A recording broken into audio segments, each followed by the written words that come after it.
السلام علیکم ورحمۃ اللہ تعالیٰ وبرکاتہ۔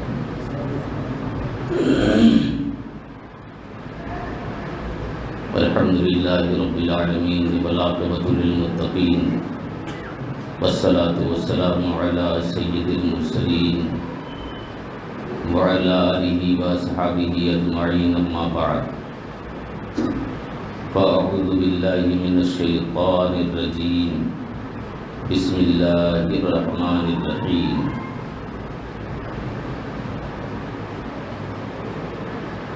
یا ایھا الذین آمنوا اتقوا اللہ حق تقاتہ ولا تموتن الا وانتم مسلمون۔ آمنت باللہ صدق اللہ مولانا العظیم وصدق رسولہ النبی الامین المبین الوکیل الکریم، ونحن على ذلك لمن الشاہدین والشاکرین والحمد للہ رب العالمین۔ معزز مصلیان کرام، آیت مذکورہ کی روشنی میں کچھ عرض کرنے کی جرات کروں، اس سے پیشتر آئیے ہم اور آپ عقیدت و محبت کے ساتھ حضور سرور کائنات فخر موجودات احمد مصطفیٰ محمد مصطفیٰ صلی اللہ تعالی علیہ وسلم کی بارگاہ عالی جامع ہدیہ درود پاک پیش کریں۔ اللہم صلی علی سیدنا مولانا محمد وعلی آل سیدنا مولانا محمد معدن الجود والکرم، بارک وسلم صلاۃ و سلاما علیک یا رسول اللہ، صلاۃ و سلاما علیک یا حبیب اللہ، صلی اللہ علی النبی الامی وآلہ صلی اللہ تعالی علیہ وسلم۔ اے شہنشاہ مدینہ الصلاۃ والسلام، اے شہنشاہ مدینہ الصلاۃ والسلام، زینت عرش معلا الصلاۃ والسلام، زینت عرش معلا الصلاۃ والسلام۔ رب حب لی امتی کہتے ہوئے پیدا ہوئے، رب حب لی امتی کہتے ہوئے پیدا ہوئے، حق نے فرمایا کہ بخشا الصلاۃ والسلام، حق نے فرمایا کہ بخشا الصلاۃ والسلام۔ اور میں وہ سنی ہوں جمیل قادری مرنے کے بعد، میں وہ سنی ہوں جمیل قادری مرنے کے بعد، میرا لاشا بھی پڑھے گا الصلاۃ والسلام۔ سرکار اعلیٰ حضرت عظیم البرکت مجدد دین و ملت امام اہل سنت سرکار امام محمد رضا خان فاضل بریلوی علیہ رحمت و رضوان، آپ جب آقا صلی اللہ تعالی علیہ وسلم کی نعت گوئی فرماتے تو لکھتے ہیں، سب سے اعلیٰ و اولیٰ ہمارا نبی، سب سے اعلیٰ و اولیٰ ہمارا نبی، سب سے بالا و بالا ہمارا نبی، اور سب چمک والے اجلوں میں چمکا کیے، سب چمک والے اجلوں میں چمکا کیے، اندھے شیشوں میں چمکا ہمارا نبی، اور سارے اچھوں میں اچھا سمجھیے جنہیں، سارے اچھوں میں اچھا سمجھیے جنہیں، ہے اس اچھے سے اچھا ہمارا نبی، سارے اونچوں میں اونچا سمجھیے جنہیں، سارے اونچوں میں اونچا سمجھیے جنہیں، ہے اس اونچے سے اونچا ہمارا نبی۔ اور کون دیتا ہے دینے کو منہ چاہیے، کون دیتا ہے دینے کو منہ چاہیے، دینے والا ہے سچا ہمارا نبی۔ اور غمزدوں کو رضا مزدہ دیجے کہ ہے، غمزدوں کو رضا مزدہ دیجے کہ ہے، بے کسوں کا سہارا ہمارا نبی، سب سے اعلیٰ و اولیٰ ہمارا نبی، سب سے بالا و اعلیٰ ہمارا نبی۔ ارشاد ربانی آیت قرآنی، یا ایھا الذین آمنوا اتقوا اللہ، ایمان والو اللہ سے ڈرو، اللہ سے ڈرو، حق تقاتہ جیسا ڈرنے کا حق ہے، وَلَا تَمُوتُنَّ إِلَّا وَأَنْتُمْ مُسْلِمُونَ، اور تم نہ مرو ہاں مومن کامل ہو کر۔ انسان کو اللہ تبارک و تعالیٰ نے اس خاکدان گیتی پر بھیجا۔ مقصد عظیم جس کی ترجمانی قرآن پاک نے کی، وما خلقت الجن والانس الا لیعبدون، ہم نے جنات اور انسان کو نہیں پیدا کیا، حالانکہ رب نے جنات کو بھی پیدا کیا اور انسان کو بھی پیدا کیا، الا لیعبدون، یعنی ہم نے جنات اور انسان کو جو پیدا کیا تو اپنی عبادت کے لیے پیدا کیا، اپنی بارگاہ میں جھکنے کے لیے پیدا کیا۔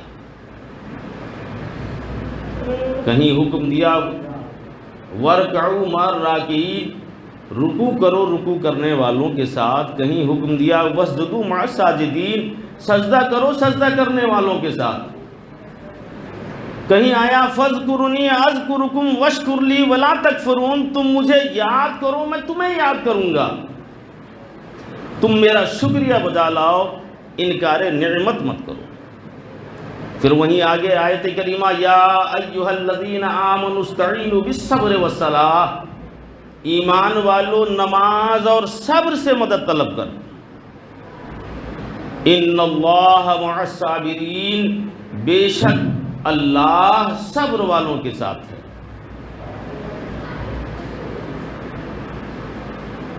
قرآن پاک کی جو آیت کریمہ ہم نے تلاوت کرنے کا شرف حاصل کی، یعنی ایمان والو اللہ سے ڈرو، یہ ایک بار نہیں بلکہ قرآن پاک میں متعدد مقامات پر اللہ نے ایمان والوں سے مخاطب ہو کر اپنی خشیت دلایا، اپنا خوف دلایا، اپنا ڈر دلایا۔ کیوں؟ الحاکم التکاثر حتی زرتم المقابر، مال کی محبت میں، کثرت مال کی طلب میں تم برباد ہوئے۔ حتی زرتم المقابر، یہاں تک کہ تم قبر کا منہ دیکھ لیے، پوری زندگی ہائے دنیا ہائے دنیا، ہائے مال کرتے رہے، وقت آخر ایسا آیا حتی زرتم المقابر، یہاں تک کہ تم نے قبر کا منہ دیکھ لیا، یعنی قبر تک پہنچ گئے۔ کلا سوف تعلمون، ہاں ان قریب تم جان لو گے، ثم کلا سوف تعلمون، پھر ہاں تم ضرور جان لو گے۔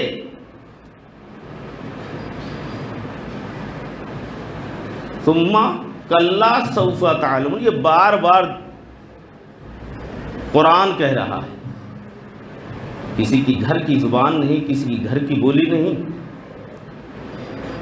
حالانکہ انسان آج اللہ نے ہمیں بار بار اپنے آپ سے ڈرنے کے لیے کہا، اپنی خشیت کے بارے میں کہا۔ کیوں کہا؟ کس لیے کہا؟ قرآن کہتا ہے کہ ہم نے تو تمہیں اس لیے پیدا کیا کہ تم میری بارگاہ میں جھکو، میری عبادت کرو۔ ہاں رہا دنیا، تو جو دنیا کی نعمتیں ہم نے تمہیں دی، ان نعمتوں پر تم میرا شکر گزار بھی بنو، یہ نہیں کہ یہ مال میرا۔ حضرت ابو ہریرہ فرماتے ہیں کہ انسان ہائے مال کی طلب میں ہوگا تو اسے وہ کھائے گا، پہنے گا، کھایا وہ بھی چلا گیا، پہنا وہ بھی بوسیدہ ہو گیا، وقت آیا وہ دنیا سے چل بسا اور وہ مال دنیا میں رہ گیا۔ انسان سوچتا ہے میں ٹھنڈا پانی پیتا ہوں، اس کا حساب نہیں ہوگا، اچھے اور خوش نما بہتر سے بہتر غذائیں کھاتا ہوں، اس کا حساب نہیں ہوگا۔ آقا صلی اللہ تعالی علیہ وسلم ایک موقع سے آپ اپنے حجرے سے تشریف لائے باہر، تو دیکھا کہ حضرت ابو بکر بھی ہیں اور حضرت عمر بھی ہیں۔ ابو بکر و عمر سے آپ نے پوچھا کہ تم کیوں باہر آئے گھر سے؟ کہا سرکار بھوک کی شدت ہے، بھوک نے گھر سے باہر نکالا ہے۔ آج تو ہم خوب کھاتے ہیں، کھلائے کسی کو نہ کھلائے مگر نالیوں میں چلا جاتا ہے۔ اللہ نے اتنی وافر ہمیں دے دیا ہے، مگر وہ وقت تھا، وہ دور تھا، وہ زمانہ تھا۔ آقا صلی اللہ تعالیٰ علیہ وسلم سے حضرت ابو بکر و عمر، آپ نے کہا آقا بھوک نے مجھے گھر سے باہر نکالا۔ آقا فرماتے یہی حال میرا بھی ہے۔ اچھا چلو، سلطان دو جہاں ہیں، کائنات عالم کے خزانے کی چابی آپ کے پاس ہے، مگر آپ بھوکے ہیں، گھر میں ہے ہی نہیں کچھ۔ پھر آپ کے وہ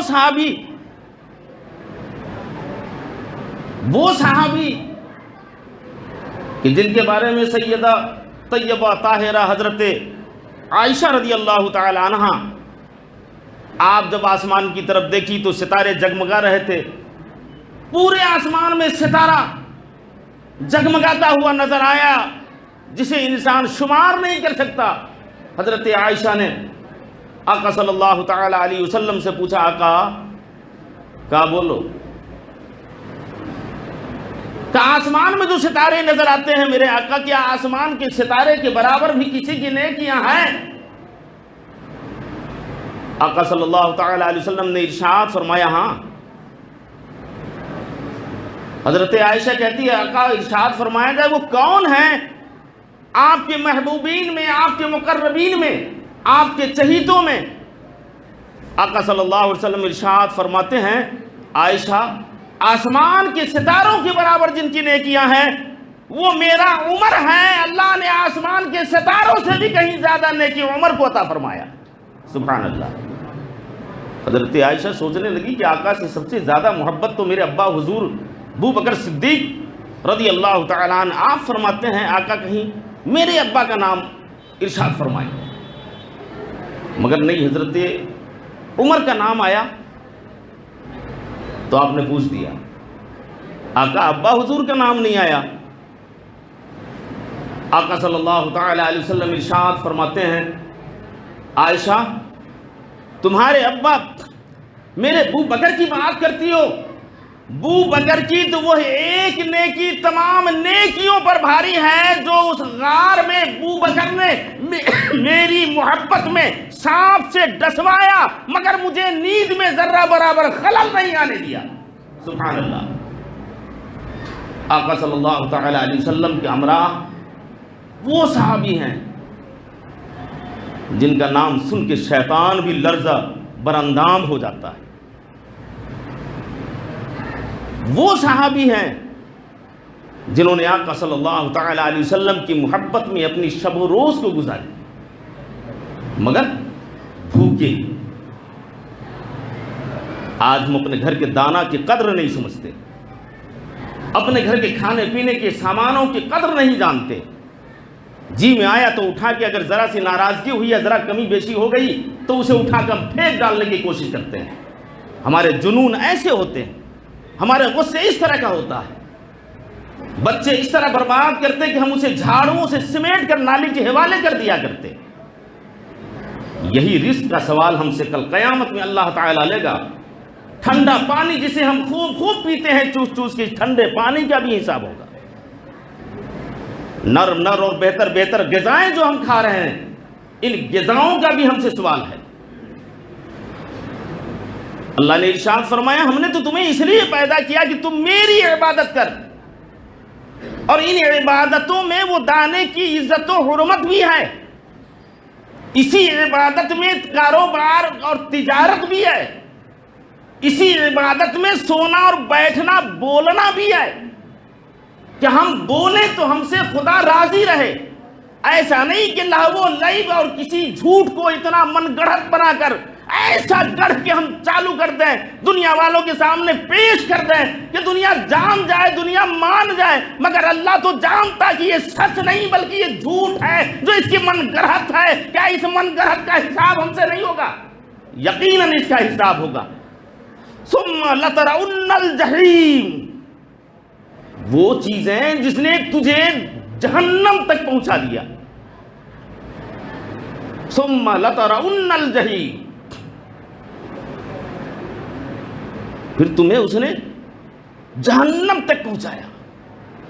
یہ من گھڑت، جھوٹ، مکر، فریب، دھوکہ، عیاری، مکاری، جوا بازی، شراب خوری، یہ سب کیا ہے؟ کیا ہماری شریعت نے جائز کہا؟ نہیں. ہم جس مذہب سے بلانگ کرتے ہیں، نام کے عبد الرحمن عبد الرحیم رکھ لیتے ہیں، لیکن کیا کردار بھی ہمارا اس لائق ہے؟ ہمارے گفتار و عمل بھی اس لائق ہیں؟ ہرگز نہیں. اللہ سے ہم دعا کریں کہ مولا ہمیں توفیق دے کہ ہم تیری بارگاہ جھکنے والا بن جائیں.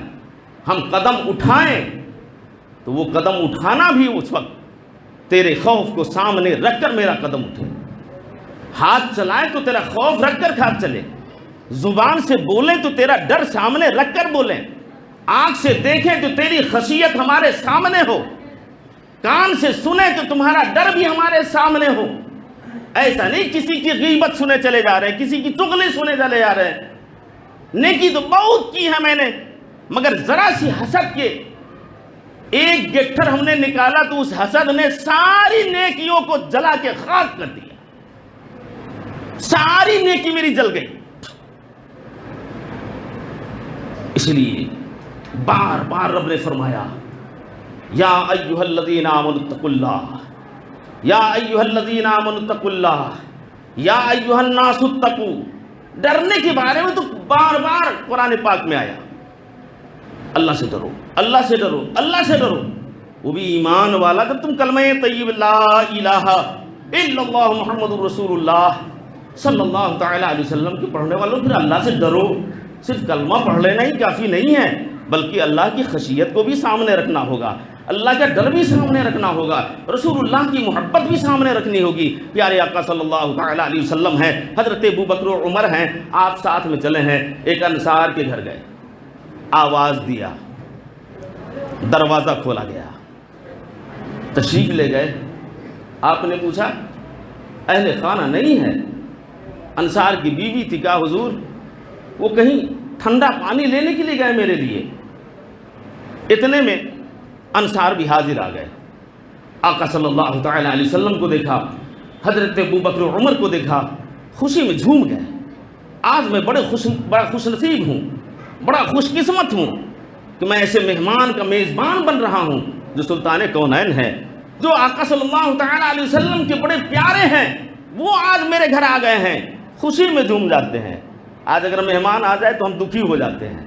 حالانکہ نہیں، مہمانوں کی عزت و عظمت کو سمجھنا. وہ جو اگر کھائے میرے گھر، وہ اپنے قسمت کا کھاتا، میرا کچھ کھاتا ہی نہیں. وہ میرا نہیں کھاتا، وہ تو اپنی قسمت کا. اللہ نے اس کی روزی میرے یہاں لکھ دی ہے، تو آیا کھانے. اگر اس کی روزی نہیں ہوتی تو آتا کہاں؟ اور مہمان سے محبت حضرت علی کرم اللہ وجہ الکریم جگہ یہ مسجد میں آئے سو گئے، اللہ معاف کرے. حضرت علی کرم اللہ وجہ الکریم آپ فرماتے ہیں کہ میں 3 دن تک آپ نہیں کھائے، اور راستے میں چل رہے تھے تو بڑا کمزوری اور نکاہت محسوس ہو رہی تھی. تو لوگوں نے پوچھا حضور یہ کیا معاملہ ہے؟ یہ علی اتنے کمزور نہیں ہو گئے؟ کہا 3 دن سے نہیں کھایا. کہا 3 دن نہیں کھائے؟ کہا ہاں. کہا کیوں؟ کہا اس لیے نہیں کھایا کہ میرے دسترخوان پر آج 3 دن ہو گیا کوئی مہمان نہیں آیا. جب تک میرے ساتھ کوئی مہمان نہیں ہوتا میں کھانا نہیں کھاتا. اللہ اکبر. جب تک میرے دسترخوان کوئی مہمان نہیں ہوتا میں کھانا نہیں کھاتا ہوں. 3 دن سے مہمان نہیں آیا تو میں کھانا ہی نہیں کھایا. کیا مہمان سے محبت تھی اور میزبانی کی شان تھی. اللہ کے رسول صلی اللہ تعالیٰ علیہ وسلم جب اس انصار کے یہاں پہنچے تو انصار خوشی میں جھوم گیا، ترک گیا کھجور کے گچھے توڑ کے لائے. اس میں کچھ کچے بھی ہیں کچھ پکے بھی ہیں، سامنے رکھا، چھری اٹھائی. آقا نے فرمایا کہ دیکھو دودھ دینے والی کو ذبح مت کرنا. گیا ایک بکری کو ذبح کیا، کھجور اور وہ گوشت سامنے رکھا گیا. حضرت ابوبکر بھی ہیں، حضرت عمر بھی ہیں، آپ صلی اللہ تعالیٰ علیہ وسلم بھی ہیں. تناول فرماتے ہیں. کھانے کے بعد پانی پی کے آسودہ بھی ہو گئے. آپ نے فرمایا آقا صلی اللہ تعالیٰ علیہ وسلم اب تو وہاں کھانے کے بعد تو آدمی دعا پڑھ لیتا ہے اور خوشی خوشی نکلتا ہے. آپ حضرت ابو بکر و عمر سے مخاطب ارشاد فرماتے ہیں ابو بکر و عمر یہ جو کھائے نا ٹھنڈے ٹھنڈے لذیذ لذیذ اچھے اچھے اس کھانے کا حساب بھی اللہ قیامت کے دن لے گا. اللہ کسے کہہ رہے ہیں؟ جس کے جنتی ہونے کا سرٹیفکیٹ رسول اللہ نے پہلی دنیا میں عطا فرما دیا مگر ان سے مخاطب کہہ رہے ہیں. آج ہم تو ذرا بھی خوف نہیں کھاتے, ذرا بھی ہمیں ڈر نہیں لگتا, ہمیں تو اللہ کا خوف ہی دل سے نکلتا چلا جاتا. اللہ سے دعا کیجئے مولا اپنے حبیب صلی اللہ تعالیٰ علیہ وسلم کے صدقے ہمارے دلوں میں اپنا ڈر عطا فرما, اپنے رسول محمد صلی اللہ تعالیٰ علیہ وسلم کی سچی محبت عطا فرما, سچا عشق عطا فرما. یا ایھا الذین آمنوا اتقوا اللہ حق تقاتہ, ایمان والو اللہ سے ڈرو جیسا کہ اللہ تعالیٰ نے ڈرنے کا حق فرمایا. ولا تموتن الا وانتم مسلمون, اور نہ مرو ہاں مومن کامل ہو کر.